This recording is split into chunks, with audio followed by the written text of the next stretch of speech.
بسم اللہ الرحمن الرحیم۔ السلام علیکم دوستو ہمارے آس پاس منفی سوچ اور منفی رویے بہت زیادہ تعداد میں پائے جاتے ہیں۔ آج کل جہاں دیکھو وہاں منفی سوچ اور منفی رویے نظر آئیں گے۔ آپ کو چاہیے کہ اپنے اندر ہر منفی سوچ کو مثبت سوچ کے ساتھ توازن میں رکھ کر پھرو۔ اب آپ یہ سوچ رہے ہوں گے کہ اگر ان منفی سوچوں کو توازن میں کیسے کیا جائے، تو اس کا جواب بہت ہی آسان اور سادہ سا ہے۔ کبھی سوچا ہے کہ منفی سوچیں آخر کیسے جنم لیتی ہیں؟ یہ منفی باتیں آخر تمہارے ذہن میں آتی کہاں سے ہیں؟ یہ منفی سوچیں دراصل تمہارے اندر ہی موجود ہوتی ہیں۔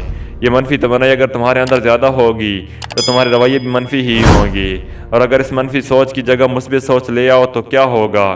تو تمہارے ذہن میں مثبت توانائی بیدار ہو جائے گی، ایک مثبت تبدیلی تمہارے اندر آ جائے گی، تم خود کو اچھا اور بہتر محسوس کرنے لگو گے، اور تمہارے رویے بھی مثبت ہی ہوں گے۔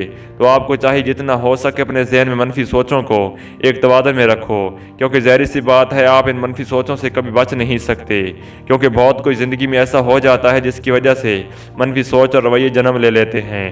ان منفی چیزوں کو آپ اپنے ذہن سے نکال پھینک تو نہیں سکتے، لیکن کوشش کر سکتے ہیں کہ توازن رکھ سکو، کیونکہ جتنا تم توازن رکھو گے خود کے اندر اتنا ہی تمہارے لیے اچھا ہے۔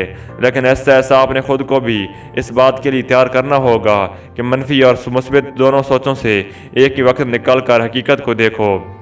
یہی منفی سوچوں سے نکلنے کا ایک بہترین حل ہے، ورنہ اگر یہ نہیں کیا جائے تو صرف مثبت سوچوں کو ہی اپنے ذہن میں جگہ دے دی جائے تو کیا ہوگا کہ کچھ وقت کے لیے تو بہت اچھا محسوس کرو گے، لیکن تھوڑی دیر کے بعد جب منفی سوچیں آپ پر حائل ہوں گی تو تمہارا رویہ بھی پھر سے بدل جائے گا۔ ایک طرح سے تو یہ چیز بہت اچھی ہے، کیونکہ مثبت سوچیں منفی سوچوں سے نکلنے کا راستہ بھی دکھاتی ہیں، لیکن مکمل حل یہ بھی نہیں ہے، کیونکہ جب مثبت سوچوں سے باہر آؤ گے تو یہی لگے گا کہ منفی سوچ اور رویوں کے علاوہ اس دنیا میں کچھ ہے بھی نہیں۔ آپ کو چاہیے کہ اپنی مثبت سوچ سے پیدا ہونے والی اس مثبت توانائی کو بھی اپنی بہتری کے لیے استعمال کرو۔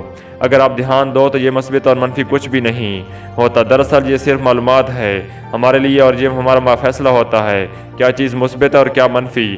آپ کو صرف ہر بات سوچ سے باہر آ کر حقیقت کو دیکھنا ہے، اور اس کو دیکھ کر یہ فیصلہ کرنا ہے کہ آپ کے لیے کیا بہتر ہے، یا آپ کس چیز کو اپنے لیے بہتر سمجھتے ہو۔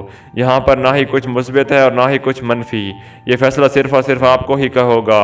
بہت سے لوگوں کو یہ پتہ ہی نہیں ہوتا کہ انہیں کس سمت جانا ہے، وہ صرف اور صرف اسی الجھن کا شکار رہتے ہیں کہ انہیں مثبت رہنا ہے، اور اس سوچ کے ساتھ کبھی مثبت تو کبھی منفی رہتے رہتے خود سے ہی الجھ کر رہ جاتے ہیں، کیونکہ انہیں پتہ بھی نہیں ہوتا کہ ان کی اصل منزل کیا ہے۔ لیکن آپ کو اپنی منزل کا تعین خود کرنا ہے اور خود کو بہتر بنانا ہے، تو کوشش کرو کہ ہمیشہ حقیقت پر نظر ثانی کرو، تبھی منفی سوچوں سے باہر آ کر خود کو بہتر بنا سکو گے۔ ملتے ہیں دوستوں مزید اسی طرح موٹیویشنل اور انٹرسٹنگ ویڈیوز کے ساتھ، تب تک کے لیے میں آپ سے اجازت چاہوں گا۔ اللہ حافظ۔